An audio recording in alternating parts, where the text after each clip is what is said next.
Se graba. Y corre cinta. Bienvenidos, tengan ustedes. Muy buenos días. ¿Cómo están? Que el Señor los cuide.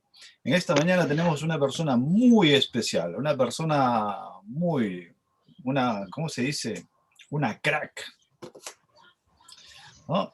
Vamos a tomar entonces nuestro avión imaginario, que siempre lo tomamos, y nos vamos desde los Alpes suizos, nos vamos hasta Argentina. Vamos hasta Argentina, donde nuestra hermana Fanny tiene el repaso, la lección de este día. Fanny, el tiempo es tuyo. Gracias, Tito, lo del crack fue un montón. Buen día a todos, yo también me pone contenta de verla a Janina. Ayer también la había visto a Nati, igual me pone un poco nerviosa. Bueno, la lección de hoy se llama El sumo sacerdote del nuevo pacto. Y empieza contando un poco del santuario terrenal, que giraba en torno al sacrificio de un animal, pero no terminaba ahí, no era solo eso, sino que el sacerdote esparcía la sangre en todo el santuario. Y digamos que esto de cierta forma era como un símbolo o una sombra de lo que iba a ser Jesús en este mundo. Y, y así como no terminaba con el sacrificio del animalito, tampoco termina o terminó con la muerte de Jesús. Y bueno, la lección nos pide que leamos Hebreos 8. Así, el que pueda lo busca, que voy a pedir que alguno me lo lea. Hebreos 8, del 1 al 6.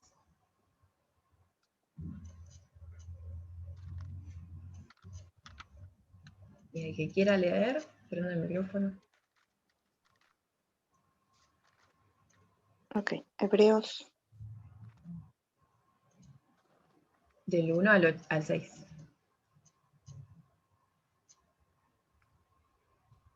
Hebreos 8 del 1 al 6. Buenos días a todos.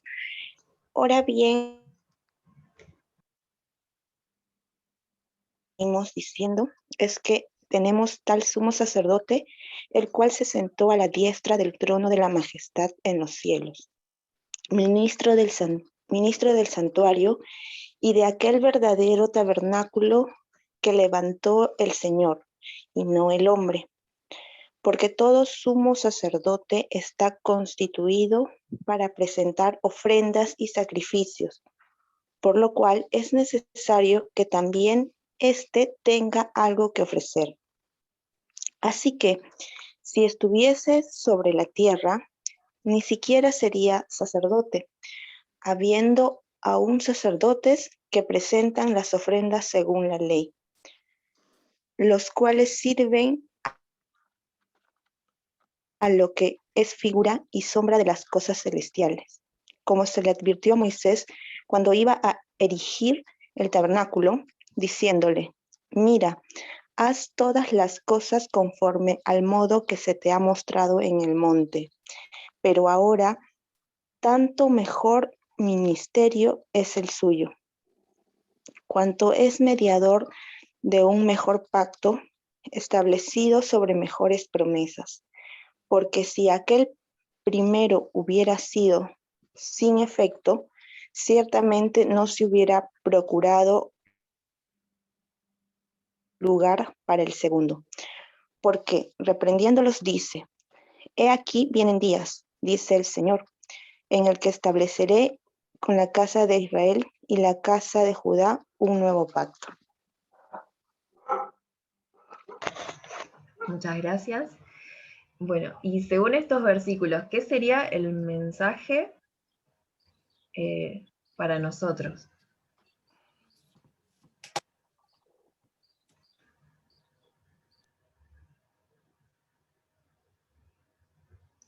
¿Cuál fue la pregunta? Que repita la pregunta. ¿Qué sería el mensaje? O sea, lo que dice acá, el mensaje del Señor para nosotros en estos versículos. Yo. Ok. Bueno, considero que tenemos, que menciona que Jesús, o Dios es este mediador, ¿no? y creo que este es el sacerdote, y por más que aquí en la tierra no se haya instituido ello, no hay persona, se puede decir, más completa que él.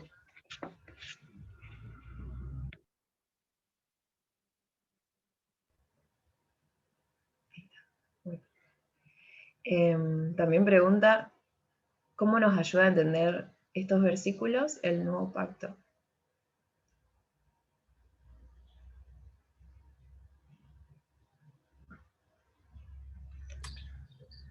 Ok, es que lo tuve que ausentarme un momento, que mis niños estaban destruyéndome la cocina, así es que tuve que salir un ratito. Debemos entender una cosa muy importante. La persona del sumo sacerdote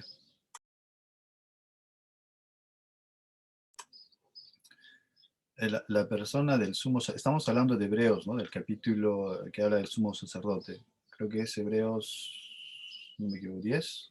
Déjenme ver. Hebreos 8.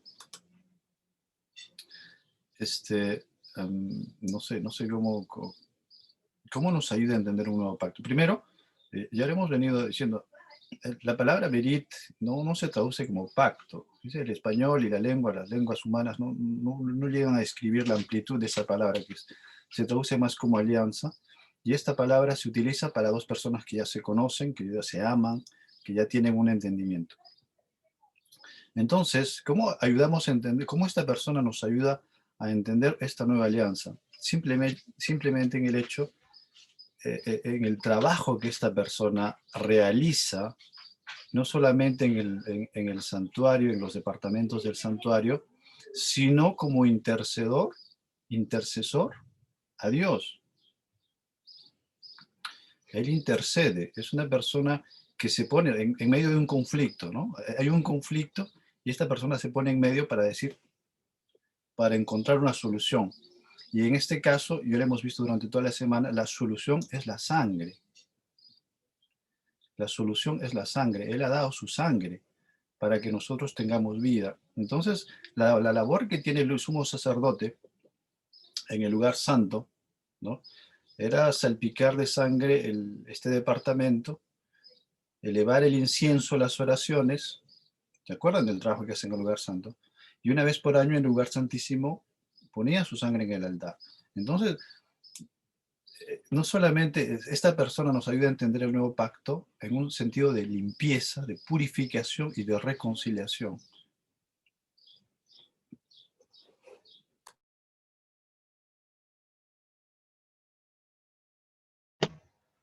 ¿Alguien más quiere agregar algo?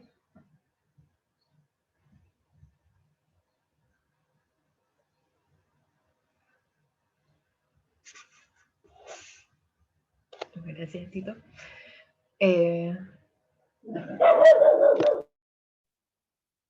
Hola. Hola. Sí, se escucha. ¿Me escuchan? Sí. Buenos días a todos. Un comentario de esta parte, ¿no? En la Biblia nos dice, el parecer ese, el primer pacto, bueno, que hizo Dios, ¿no? Con el pueblo de Israel acerca del sacrificio que hacían por los pecados de cada uno de ellos, ¿no? No era suficiente. Yo me pongo a pensar, ¿no? Imagínense nosotros ahora, ¿no? Nosotros ahora a veces sabiendo o no sabiendo, consciente o inconscientemente, siempre estamos pecando, ¿no? Imagínense si fuesen esos tiempos de antes, ahora nosotros tendríamos que sacrificar. ¿Cuántos animales tendríamos que estar sacrificando? ¿No? Y imagínense cómo sería esa situación. Pero Dios dice ahí, ¿no? Sin embargo, eso no era suficiente, el sacrificio de un animal. Dice, se necesitaba algo más poderoso, ¿no? Para erradicar definitivamente el pecado de este mundo, el pecado, ¿no? El pecado que hay en nosotros.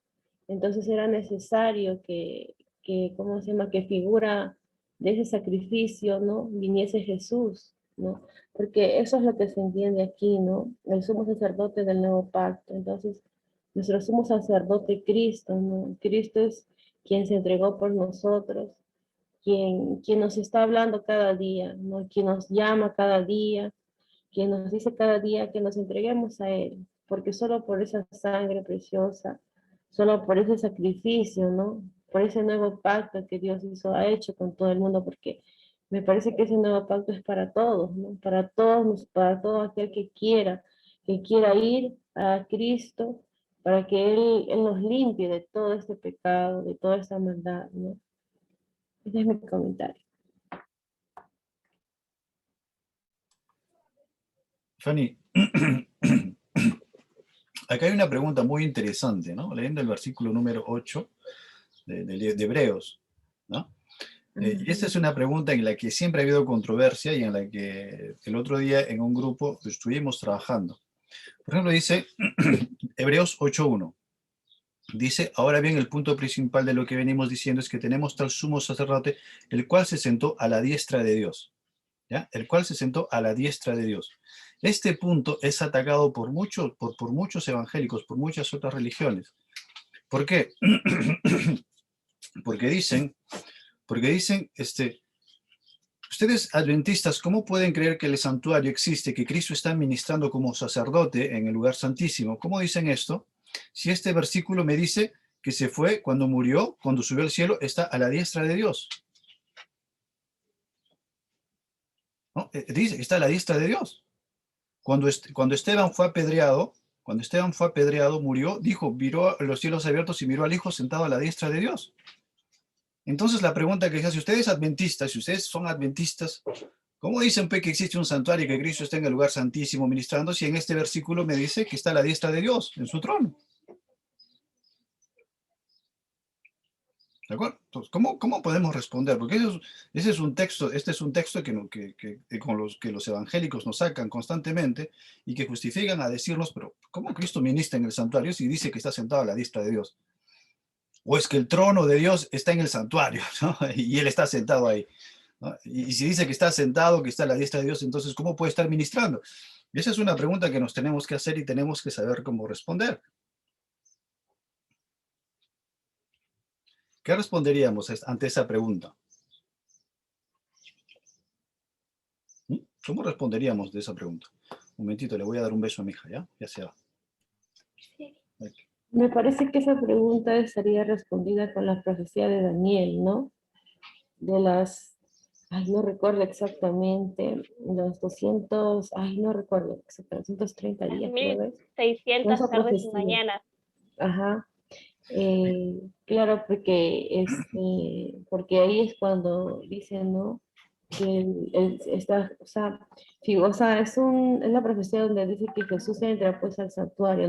Bueno, nosotros sabemos, tenemos un poco más de información por haber leído los libros de la hermana Elena, ¿no? Elena de Juan. Oh, Pero sí en realidad nos falta de repente para responder esa pregunta que el pastor nos dice, porque yo tampoco no me había puesto a pensar en eso.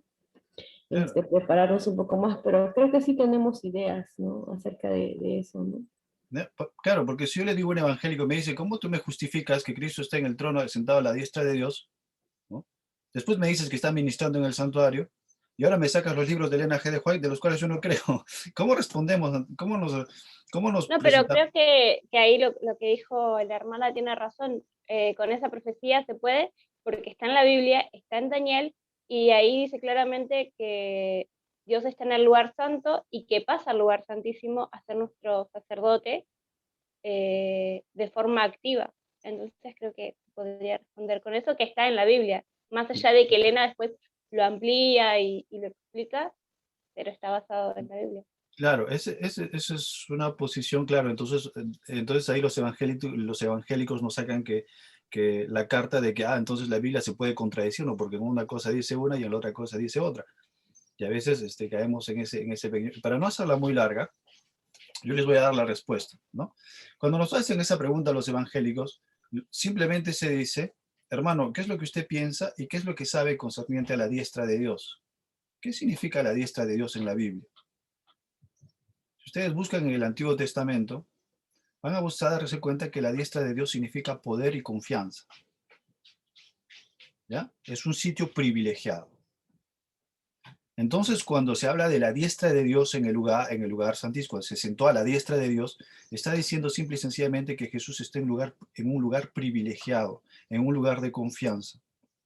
Eso lo podemos comprobar con versículos del Antiguo Testamento que dicen qué es lo que es la diestra de Dios. ¿Ya?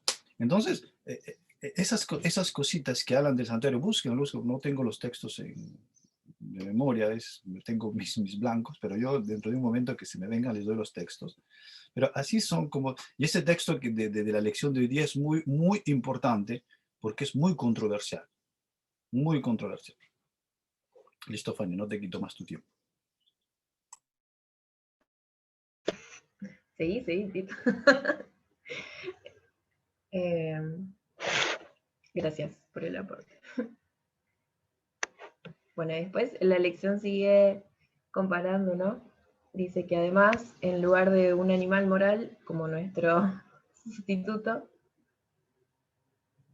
tenemos a Jesús en lugar de sangre animal, la sangre de Cristo.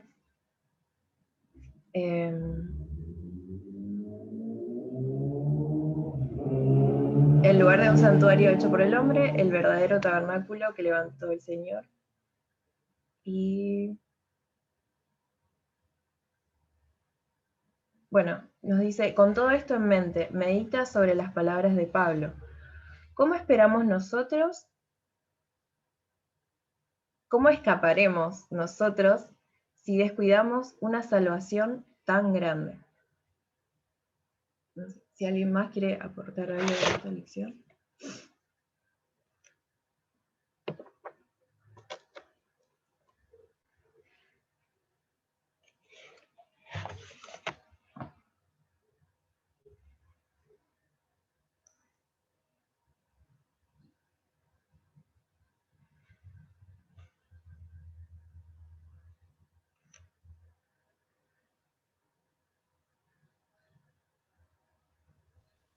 Estaba pensando en qué responder, ¿no? Porque es una pregunta bastante interesante. ¿Qué va a ser de nosotros si decidimos no aceptar la salvación?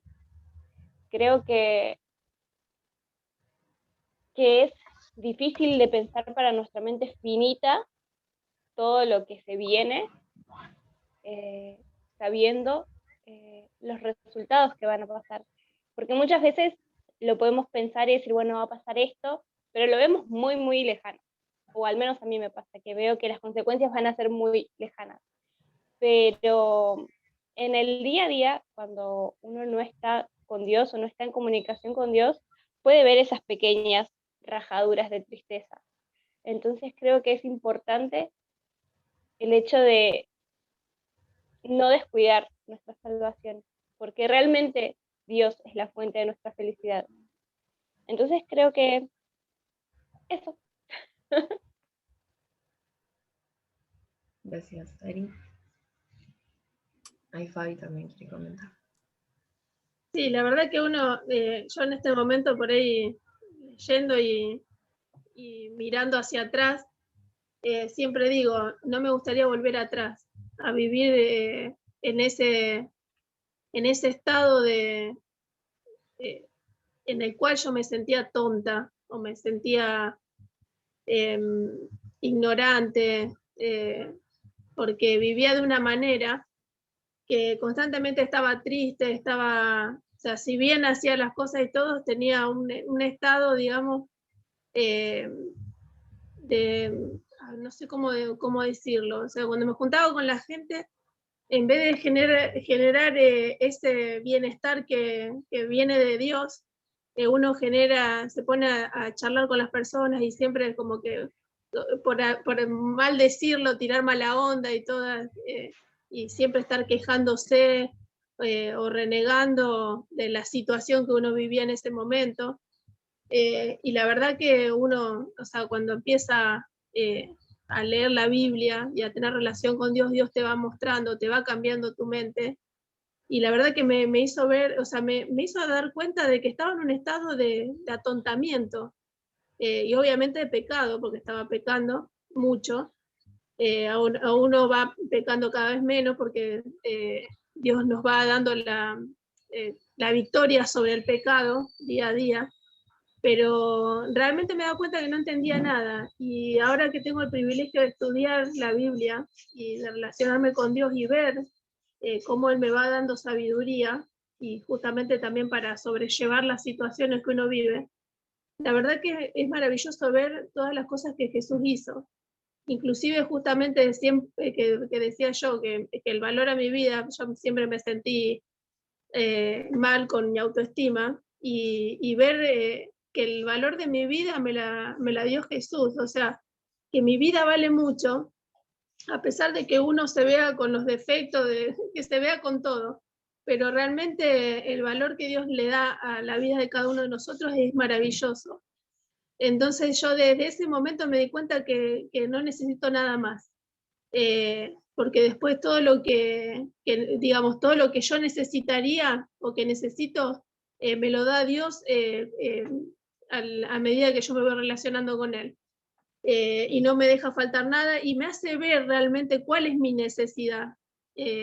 Porque a veces nosotros creemos que necesitamos una cosa u otra y realmente nos equivocamos en eso. Entonces me di cuenta que Dios me fue, aparte de restaurar, me fue dando sabiduría para llevar a cabo o corregir las situaciones en las cuales en algún momento había hecho muy mal. Justamente el de perdonar, el de amar, o sea, amar primero, perdonar, perdonarnos a nosotros mismos, no tener ese cargo de conciencia sí, que uno por ahí, Dios nos perdona y uno siempre se queda con que algo faltó y realmente Dios hace la tarea completa. La verdad que yo me siento privilegiada, siempre lo voy a decir, y si bien me faltan muchas cosas a aprender, cuando el primer libro que yo empecé a leer, lo mal que me sentía en ese momento, digamos, de la separación, fue el Discurso Maestro de Jesucristo, y la verdad que empecé a ver a Jesucristo y me empecé a ver, comparando con Jesucristo y viendo cómo era Jesús, me vi en la condición terrible que estaba, y Dios fue levantándome el ánimo, fue haciendo muchísimas cosas que la verdad que uno se sorprende. Yo quedo maravillada porque aún hoy Dios sigue haciendo maravillas, milagros en lo que uno le pide y en lo que uno necesita. Y la verdad que sigo, a pesar de todos los milagros que vi y todas las cosas que Dios hizo a través de estos 4 o 5 años, 6, no, 6, yo no sé, ya no recuerdo, ya, incluyendo muerte de familiares y todo, me he sorprendido cómo Dios me fue fortaleciendo. Y la verdad que uno ve hacia atrás y ve todas las cosas que Dios hace, que Dios hizo, y sabe que Dios va a hacer. ¿Por qué? Porque está seguro, porque está viviendo esa relación. La verdad que yo me sigo sorprendiendo, me sigo maravillando y sigo agradeciendo a Dios, y le ruego siempre que no permita que yo me aparte de su vida, porque yo creo que es la mejor elección que podemos hacer para poder vivir tranquilos y confiados, porque Él justamente no nos falla. Así que el pacto que hizo Él es un pacto perfecto.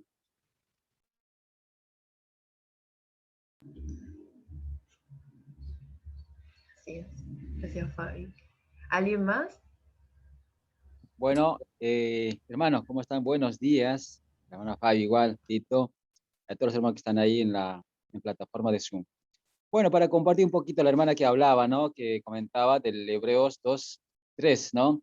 Que decía, ¿cómo escaparemos nosotros y descuidando una salvación tan grande? A ver, eso es lo que explicaba, ¿no? Cómo ahora, en este momento, aplicar nuestras vidas, ¿no? Y pensando en esto, no sé, muchos de nuestros seres queridos, ¿no? Están dejando escapar de esta salvación tan grande.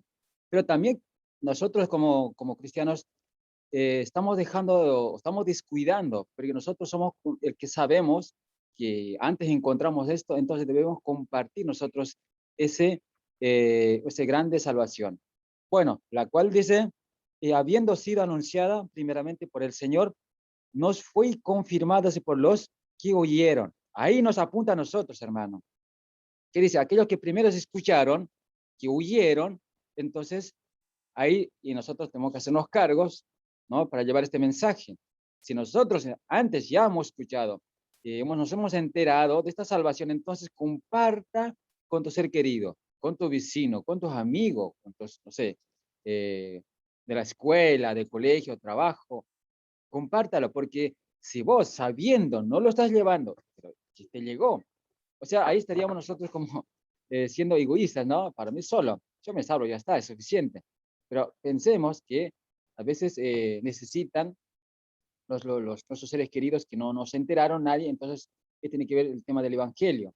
Por eso que dice que, ¿cómo escaparemos nosotros si descuidamos una salvación tan grande? No hay forma, hermanos. La verdad, en este momento hay muchos nuestros seres queridos están dejando escapar totalmente esta tan grande salvación de ofrecimiento. Ahí abajito dice en la lección, dice, piénsalo, ¿no? Piénsalo, no sé, Jesús vivió una vida sin pecado por ti, ¿no? O sea, primero dice que él es igual que nosotros, un humano era, pero él vivió acá en la tierra, ¿no? Como tal como nosotros, pero sin pecado. Pero ahora vivió sin pecado, ¿por qué nosotros no podemos vivir sin pecado? Y a veces lo primero que hacemos es el pecado. Y ahora depende de nosotros, nuestra decisión, siempre lo cometemos error. O sea, desde nuestro crecimiento como niñez, creo que ya estamos inculcados de esa manera, o de los nuestros padres que vivían o vivieron, nos enseñaron, eso es lo que a veces llevamos. Pero nosotros debemos despertar, hermanos, no culpar eso del antepasado, sino que ahora, estudiando la palabra de Dios, entonces, y de enterarnos que Él vivió sin pecado, entonces se puede cambiar. Vemos a Pablo cómo cambió. Vemos muchas personas cómo volcó la hoja, ¿no? O sea, es admirable, como que decir, nunca más pecarlo, pero siempre meternos, digamos, al lado de Cristo, y Él siempre nos corrige de todo mal, a pesar de que tantas tentaciones que hay, las tentaciones no es mala, está ahí las tentaciones, simplemente nosotros tomamos decisiones, nosotros decimos, sí, tomo este veneno, esta tentación. Si no lo toman, no, y así, Jesús lo hizo lo mismo, no lo tomaba esas tentaciones, no lo tomaba, estaba ahí, simplemente se aferraba a su Padre Celestial, ¿no? Y lo que dice, ¿no? Él murió por ti, cuando dice piénsalo, Él murió por ti, ¿no? Y ahora está en el cielo ministrando en el santuario por ti, es abogado ahora, está ministrando, te está cuidando de allá, te está diciendo, ven a mí, acércate a mí, hermanos. Ese mensaje debemos llevar a nuestros seres queridos, decir, mira hermano o amigo, Él murió por ti. No sabes, capaz no, nunca te enteraste, pero Él murió por ti. Ahora sabes dónde está, en el cielo. Él resucitó, vive, y ahora te está diciendo, yo soy tu abogado. Si cometiste algún error que hiciste, culpas, no puedes perdonarte. Jesús dice, él es el abogado, ruega a Él te perdonará. ¿No? Eso es lo que debemos llevar. Entonces, Él está ministrando ¿para qué? Para en el santuario por ti, y todo lo que esto lo hizo para salvarte solamente del terrible resultado final del pecado. ¿Cuál es? La muerte eterna. Yo no, la verdad, sinceramente, no quiero ir a la muerte eterna. Yo quiero estar con toda mi familia en el cielo, o en el cielo, que sabemos que la tierra va a ser restaurada, pero vivir juntamente con Él eternamente. Joven, ¿no? Un nombre que dado por Dios. Así que tan interesante que es, no dejemos de echar a perder estos mensajes. Compartamos siempre, hermanos. Y poniendo práctica es compartir, poniendo práctica, aplicar nuestras vidas, vivirla de verdad, probarlo de verdad, ¿no? Eso es lo que debemos hacer, hermanos. Nada más. Así que tengan hermoso día, hermanos. Feliz día.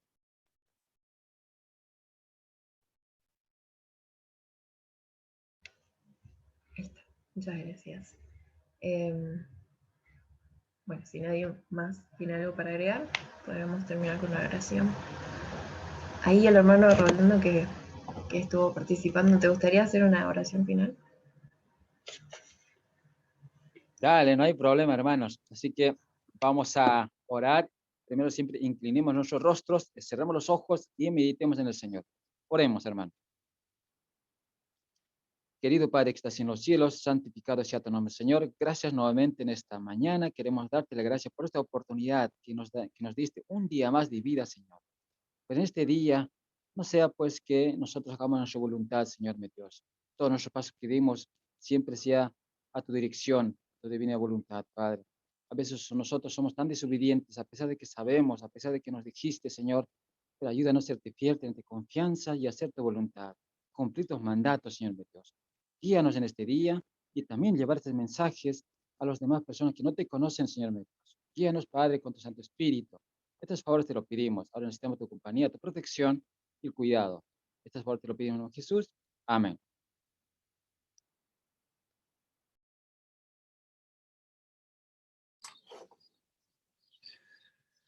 Muchísimas gracias, Rolando.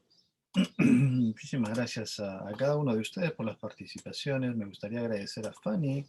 ¿Dónde está Fanny? Se desapareció, se perdió. Quería agradecer a Fanny por la lección del día de hoy. Muy profunda la participación. Gracias a cada uno de ustedes. No se olviden, el día de mañana tenemos la escuela sabática a la misma hora y por el mismo canal. Los miércoles tenemos el club de lectura, donde estamos leyendo, ¿ya no? El libro La historia de la redención. Lo tuvimos ayer. Ah, O claro. sea, por esta semana lo Por tuvimos. esta semana fue el martes, ¿no? Pero los miércoles tenemos generalmente el club de lectura donde se estudia el libro La historia de la redención. Los viernes no se olviden que también recibimos el sábado en un live en Instagram. Y bueno, todos los otros proyectos que están en curso que muy pronto les haremos saber. Que Dios los bendiga, cuídense chicos, no se vayan, tenemos la foto. Pero cortamos la grabación. Nos vemos, chau.